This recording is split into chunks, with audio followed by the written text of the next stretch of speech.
A cadet was dying, and the strongest species in the academy laughed. Then a human stepped forward, calm, quiet, and the laughing stopped forever.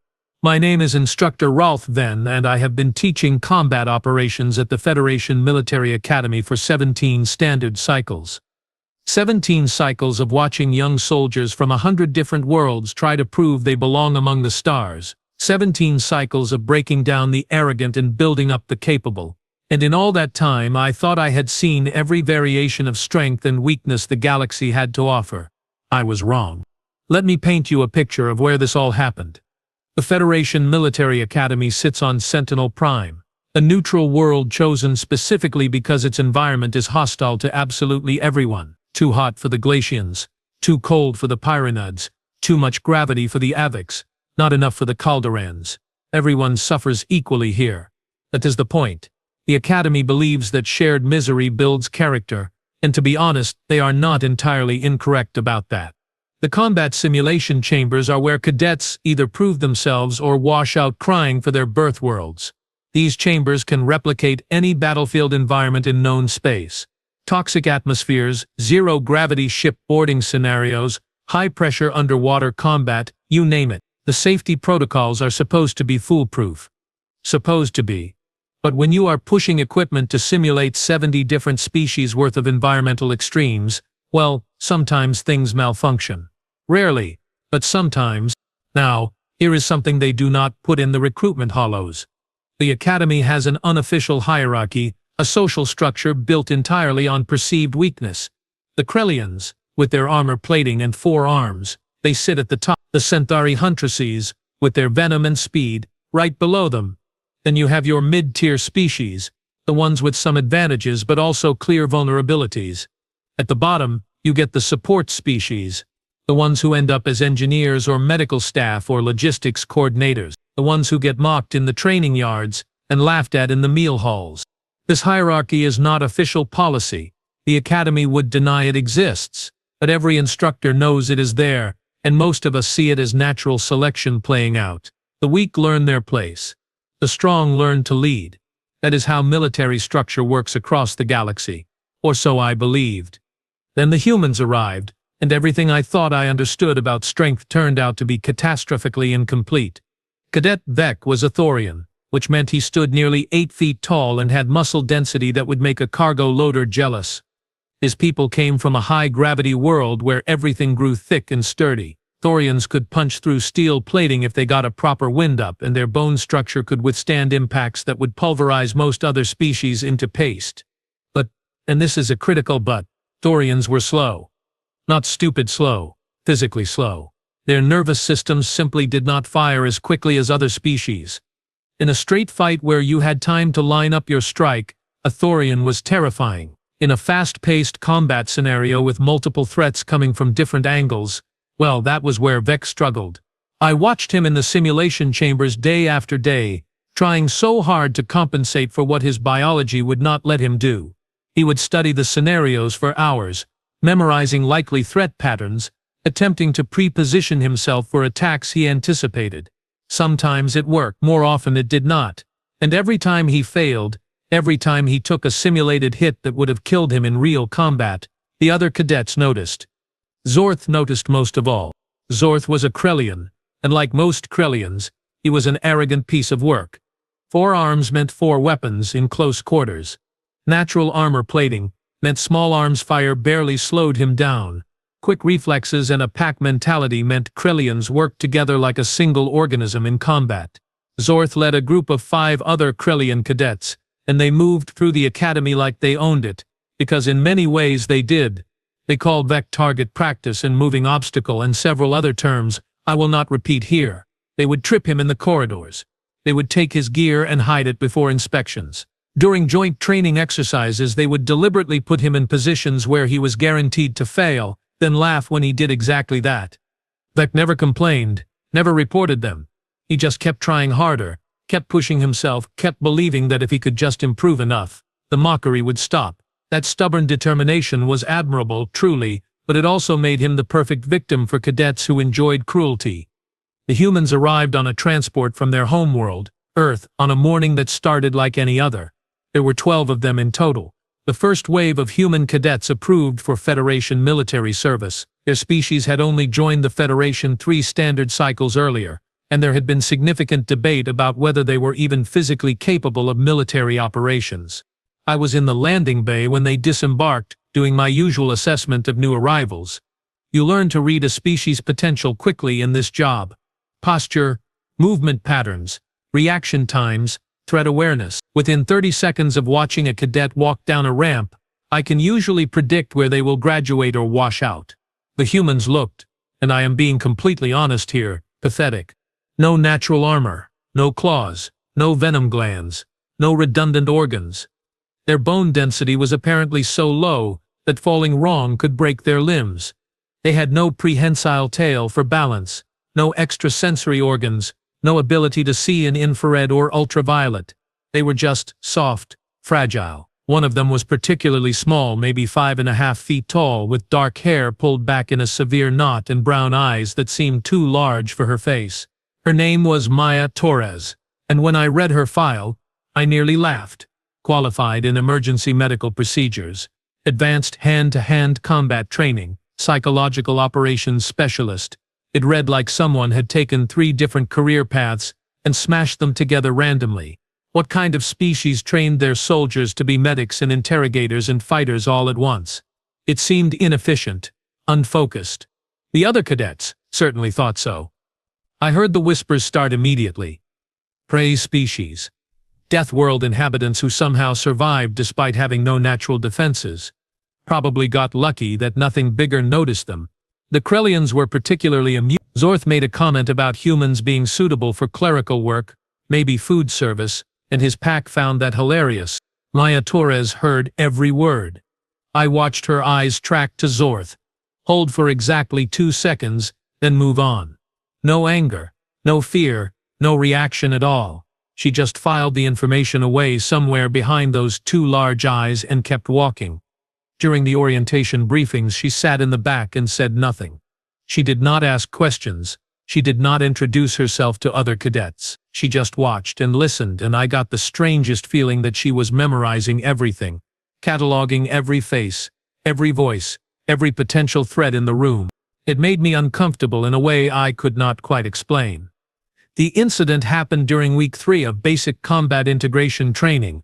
We had 40 cadets in Chamber 7, running a standard urban warfare scenario, mixed species teams, randomized threat patterns, moderate difficulty, nothing that should have gone wrong. Chamber 7 was configured for high-pressure atmosphere simulation that day, replicating conditions on a Hectarian colony world. The pressure was roughly twice standard, which made movement harder and put extra strain on everyone's cardiovascular systems. Fair playing field, or as fair as we could make it. The scenario involved clearing a multi-level structure with hostile combatants on every floor, and the cadets had been performing adequately up to that point. Vec was on a team with 2 Evic scouts and a Centauri tracker. Not ideal for him, given that his teammates were all speed-based fighters, but he was doing his best to keep up. I was monitoring from the observation deck with 2 other instructors, watching the vital signs and position markers on our displays. Then the safety protocols failed. One of the simulated hostiles, a combat drone programmed to provide suppressing fire, malfunctioned. Instead of firing training rounds that would register hits on the cadets' armor sensors, it started firing actual kinetic rounds. Small caliber but real, and it locked onto Vec, probably because he was the largest target signature in the room. Vex took 3 rounds across his torso before he even realized something was wrong. Thorian hide is thick, but not bulletproof. The rounds punched through, and suddenly there was blue blood spreading across his training armor in growing patches. He went down hard, his massive body hitting the chamber floor with a sound that echoed through the observation deck. I hit the emergency shutdown immediately, but the chamber locks malfunctioned too. Whatever had gone wrong with the safety systems, it was cascading. The pressure doors would not open. The simulation would not pause, and Vec was bleeding on the floor while the malfunctioning drone circled overhead, looking for its next target. The other cadets scattered, taking cover exactly as they had been trained to do. All except the Krellians, who had been on the opposite team. Zorth and his pack were behind cover on the 3rd level, and they had a perfect view of Vec bleeding out below them. And they started laughing. I could hear it through the chamber's audio feed, that distinctive Krellian chittering sound that passes for laughter in their species. Zort's voice came through clearly, saying something about Vec finally finding his proper position, flat on the ground. Another Krellian suggested they should leave him there as a warning marker for other slow cadets. More laughter. Then other species joined in. A pair of Hectarian cadets made comments about Thorian weakness, and a Vec scout called down something about natural selection at work. The mockery spread through the chamber like a virus, and suddenly half the cadets were making jokes while Vec bled, because that is what the hierarchy taught them to do. Mock the weak, assert dominance. Prove you are better by stepping on those beneath you. I was screaming into the communication system, trying to override the locks, trying to get the doors open. The other instructors were running for manual override controls, but the chamber was sealed tight, and our technical failure meant we were stuck watching through reinforced glass while a cadet bled and his classmates laughed. Then Maya Torres moved. She did not run to Vec. Running would have made her a target for the malfunctioning drone. Instead, Maya Torres moved in a low crouch, using the terrain and cover exactly the way a combat veteran would, flowing from position to position with an economy of motion that seemed impossible for someone so small. She crossed 30 feet of open ground in less than 10 seconds, and the drone never even tracked her movement. When she reached Vec, she dropped to her knees beside him and immediately started assessing his wounds. Her hands moved with clinical precision, pressing against his torso, checking the entry points, evaluating blood loss. I was watching her vital signs on my display, waiting for the panic response that should have been flooding her system. Elevated heart rate, rapid breathing, adrenaline spike, all the normal mammalian fear reactions. Nothing. Her heart rate was elevated, yes, but steady. Her breathing was controlled. Her hands did not shake even slightly. She stripped off her jacket and tore it into strips with the efficiency that suggested she had done this hundreds of times before. Her voice came through the audio feed, calm and level, talking to Vec in that strange human language before switching to Federation standard. Stay with me, big guy. You are going to be fine. Pressure on the wounds, stop the bleeding, keep you stable until the doors open. Simple process. You just keep breathing for me, okay? Vec's eyes focused on her, confused, probably wondering why this tiny human was touching him while everyone else watched. She had already wadded up part of her jacket and was pressing it against the worst of his wounds, leaning her entire body weight into it to create pressure. With her other hand she was fashioning a tourniquet from her belt, wrapping it around Vec's upper torso with the kind of practice speed that should not exist in a cadet with only 3 weeks of training. Bleeding is slowing, she reported to no one in particular, her voice carrying clearly through the chamber. 2 wounds are superficial, 1 is deep but missed major vessels. He has time. That was when Zort's voice echoed down from the 3rd level. Look at the little human playing medic. Tell me, prey species, are you practicing for your real job? You clearly do not belong in combat, so perhaps nursing is more your speed. His pack chittered their approval. More laughter rippled through the chamber from other cadets who saw an opportunity to join in mocking someone even weaker than themselves. Maya did not look up, did not acknowledge the comments at all. She had pulled medical supplies from her pack, actual supplies she had apparently been carrying, and was applying a proper pressure bandage over her makeshift compress. Her fingers worked with absolute certainty, tucking, wrapping, securing. Vec's blue blood was all over her hands, soaking into her uniform, and she acted like she did not even notice. You are doing great, she told Vec, still in that impossibly calm voice. Bleeding is controlled. Your color is good. Respiration is stable. You are going to walk out of here annoyed about the paperwork. Nothing worse. She had created 3 separate pressure points, using torn strips of her uniform and parts of her equipment harness. Vec's bleeding had slowed to a seep. She checked his pulse at his neck, nodded to herself, then finally looked up toward where Zorth and his pack were positioned. Doors will open soon, she called up, her voice carrying no emotion whatsoever. When they do, medical teams will come through. I need 2 cadets to help me move him to a stable position near the exit. Volunteers? Silence. No one moved. Zorth laughed again. Why would we help the weak? That is not how natural selection works, little human. The strong survive. The slow bleed out. Maybe you should learn that lesson before you get someone killed with your soft-hearted prey instincts. Maya looked at him for a long moment, Then she said very quietly, "Okay." That single word made something cold run down my spine. Zorth made his way down from the third level, his forearms swinging in that distinctive Krellian swagger. His pack followed, spreading out in a loose formation, because Krellians always move as a unit. They crossed the chamber floor with deliberate slowness, making sure everyone could see them approaching the human who had dared to ignore their mockery. "I think you misunderstand your place here, human," Zorth said as he got closer. "You are not a soldier. You are barely qualified to be here at all. So when I tell you to leave the weak one alone and let nature take its course, you listen." Maya kept her hand pressed on Vec's wound, maintaining steady pressure. She did not turn around. He is stable. Moving him now without proper support could restart the bleeding. Medical teams will be here in approximately 2 minutes based on standard emergency response times. We wait. Zorth reached down with 2 of his arms and grabbed Maya by the shoulders, clearly intending to physically pull her away from Vec. I said leave him. What happened next took less than 3 seconds. Maya's left hand came off Vec's wound and struck upward, fingers extended, hitting a nerve cluster just under Zorth's lower right arm joint. His grip released involuntarily, her right hand followed, palm strike to his center mass, not hard enough to damage but perfectly placed to disrupt his balance. As he stumbled backward, she pivoted on her knees and swept his legs with a move that used his own momentum against him. Zorth went down hard on his back, armor clattering against the chamber floor. Then Maya was back in position, hand pressed against Vec's wound again, as if nothing had happened. Her breathing had not changed. I was watching her readouts, and her heart rate had barely spiked.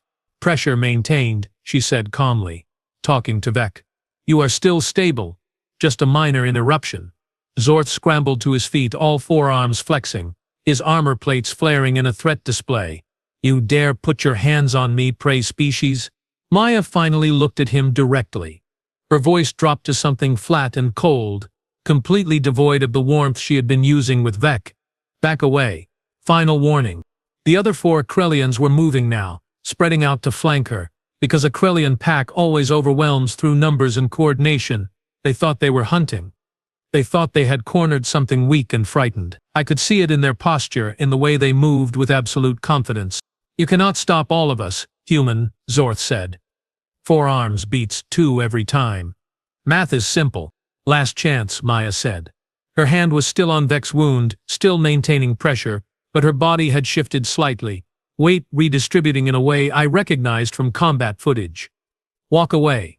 They attacked as a unit, exactly as their training taught them, exactly as Krellian pack tactics dictated. 2 from the front, 2 from the sides, overwhelming force from multiple angles. Maya moved like liquid violence. She ducked under the first Krellian's grab, drove an elbow into his throat, and used his body as a shield against the one coming from her left. Her legs swept out and shattered the knee of the one on her right, a hyperextension break that dropped him screaming. The 4th one got his arms around her from behind, thinking he had her secured, and she drove her head backward into his face, then twisted in his grip to strike his solar plexus with a short, brutal punch that folded him in half. The first Krellian was recovering and she caught his arm mid-swing, trapped it against her body and applied a joint lock that forced him to the ground or have his shoulder destroyed. He chose the ground. Smart choice. The second Krellian was still using the downed one as a shield, and Maya simply released the first one and kicked the second one's legs out from under him, sending both crashing down in a tangle of armor and limbs. Zorth lunged at her, all 4 arms reaching, and she sidestepped, grabbed one of his arms, and used his momentum to send him sprawling into his packmates. Total elapsed time, 8 seconds. 5 Krellians on the ground. Groaning. 1 human still kneeling beside Vec, hand pressed firmly on his wound, breathing steady and controlled. Pressure still maintained. Maya reported, checking Vec's pulse again with her free hand. "He is stable. Someone want to try that again, or can we wait for medical like civilized people?" The entire chamber was dead silent except for the sounds of Krellians trying to catch their breath. The pressure doors finally opened with a hiss of equalizing atmosphere, and the emergency medical team rushed through with their equipment and stretchers. I was right behind them along with the other instructors, expecting to find chaos and casualties and cadets in full panic mode. Instead, we found a perfectly organized trauma scene. Vec was stable, his wounds properly dressed with improvised but effective bandages. 5 Krellian cadets were on the ground in various states of injury. None of them life-threatening, but all of them clearly incapacitated. And Maya Torres was still kneeling beside Vec, maintaining pressure on his wounds, her uniform soaked in blue blood, her expression calm and focused. The rest of the cadets were pressed against the walls of the chamber, as far from Maya as the space would allow. No one was laughing. No one was talking. They were just staring at the small human who had apparently decided that mockery had consequences. The medical team moved in with professional efficiency, and Maya immediately began giving them a report. 3 gunshot wounds, 2 superficial, 1 deep in the lower left torso. Bleeding controlled at approximately 19 minutes ago. No signs of shock. Respiration stable. Pulse strong. I have maintained continuous pressure on the primary wound site. He is ready for transport. She delivered this information in the same tone someone might use to report the weather forecast. Flat. Factual. No stress markers in her voice at all. The lead medic, a Hectarian with 30 years of emergency experience, actually paused to stare at her. "You are a first-year cadet," he said, clearly confused. "Yes, sir," Maya confirmed. "This is field medic-level trauma care." "Yes, sir." "How long have you been trained in emergency medicine?" "Since I was 14 standard years old, sir. Volunteer emergency response on Earth. We start young." The medic looked at her blood-soaked hands, her ruined uniform, her completely steady breathing. Then he looked at me with an expression that clearly said, "What exactly did you bring to this academy?" I did not have an answer for him. The medical team loaded Vec onto a stretcher and began moving him toward the doors. As they passed Maya, Vec reached out with one massive hand and touched her shoulder. "Thank you," he managed to say, his voice weak but sincere. Maya nodded once. "You would have done the same for me. That is what soldiers do." Then she stood up, surveyed the Krellians still groaning on the ground, and turned to face me. "Instructor Ven, I need to report an incident." Cadet Sorth and 4 members of his pack attempted to interfere with emergency medical treatment of a wounded soldier. When verbal warnings proved insufficient, I used minimum necessary force to neutralize the threat and continue patient care. All injuries sustained by the Krellian cadets are non-permanent and should heal within standard recovery periods. I take full responsibility for my actions. She delivered this report standing at attention, covered in blood, while 5 cadets twice her size lay groaning behind her. Her heart rate on my scanner was already dropping back to normal resting levels. No shaking, no delayed shock response, no emotional breakdown. That was when I finally understood what I was looking at. Humans do not freeze when things go wrong. They do not panic when blood starts flowing. They do not lock up when violence becomes necessary. Whatever evolutionary pressure shaped them on their death world, it did not create prey that runs or predators that hunt. It created something that simply functions, regardless of circumstances, regardless of stress, regardless of how bad things get. They are not weak.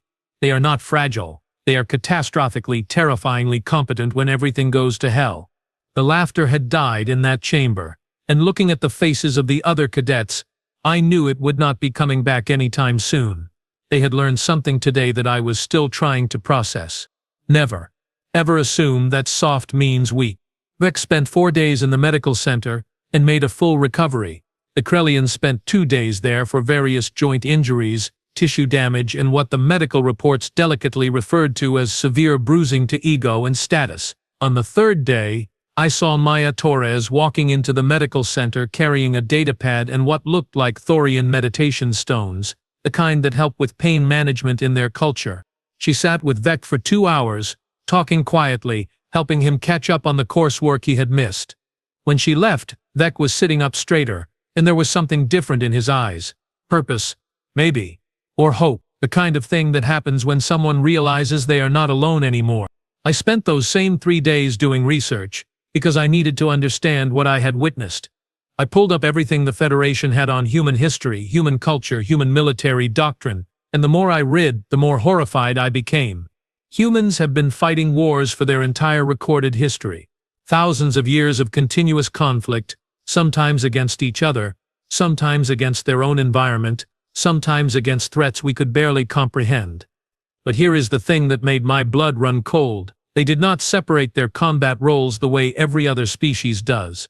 Most civilizations have warriors, and they have healers, separate castes, separate training, separate purposes. You are either trained to end life, or trained to preserve it.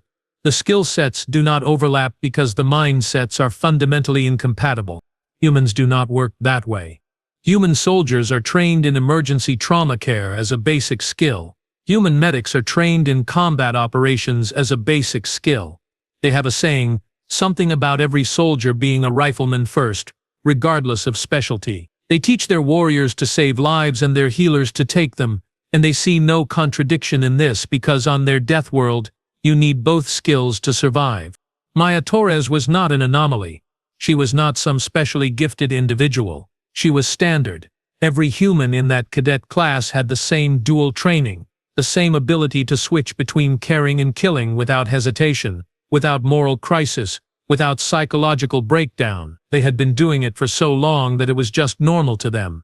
I found records of human conflicts where medics would stabilize wounded enemies and then return to fighting their allies.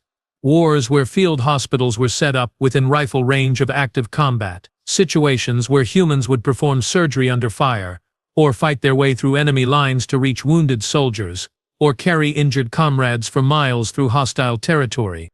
They were persistence hunters on their own world, chasing prey until it collapsed from exhaustion. But they were also pack animals, who protected their wounded, social creatures who could not abandon their groupmates even when logic said to run. Evolution had given them endurance and empathy in equal measure, and then their culture had weaponized both traits. The weakness we saw, that soft exterior, those fragile bones, it was camouflage. Like those earth creatures that look like harmless leaves but carry venom that can drop a predator in seconds. Humans had survived their death world not by becoming the biggest or the fastest or the strongest, but by becoming the most relentlessly, adaptably, terrifyingly functional species their planet had ever produced. Maya Torres graduated top of her class 3 cycles later. Vec graduated 5th, specializing in heavy assault operations, and he requested assignment to the same unit as Maya. Zorth barely graduated at all. In the last I heard, he was flying cargo runs on the Outer Rim, far from any real combat. No cadet ever laughed at another's suffering in my presence again. The incident in Chamber 7 became a story that spread through the Academy, then through the entire Federation military. The humans, those soft little creatures we had dismissed as barely capable of service, became the standard that every other species measured themselves against. The hierarchy still exists, I suppose, but it shifted in ways I am still trying to understand. Strength is no longer just about how hard you can hit or how much damage you can take. Now it is also about whether you can function when everything goes wrong, whether you can save a life and end one in the same breath, whether you have the kind of cold competence that keeps working when everyone else freezes. I have been teaching combat operations for 20 cycles now, 3 more than when this story began. And I have learned the most important lesson any instructor can learn. Humans do not just survive their death world, they carry it with them everywhere they go, wrapped up in that deceptively fragile package. They bring the crisis mentality, the dual nature warrior healer, the absolute refusal to quit even when quitting is the logical choice. They are not the strongest species in the Federation, not the fastest, not the most naturally armed, but they might be the most dangerous, precisely because they do not look like they are. And that is a lesson the galaxy is still learning, one laugher at a time, until the laughter turns to silence and respect takes its place.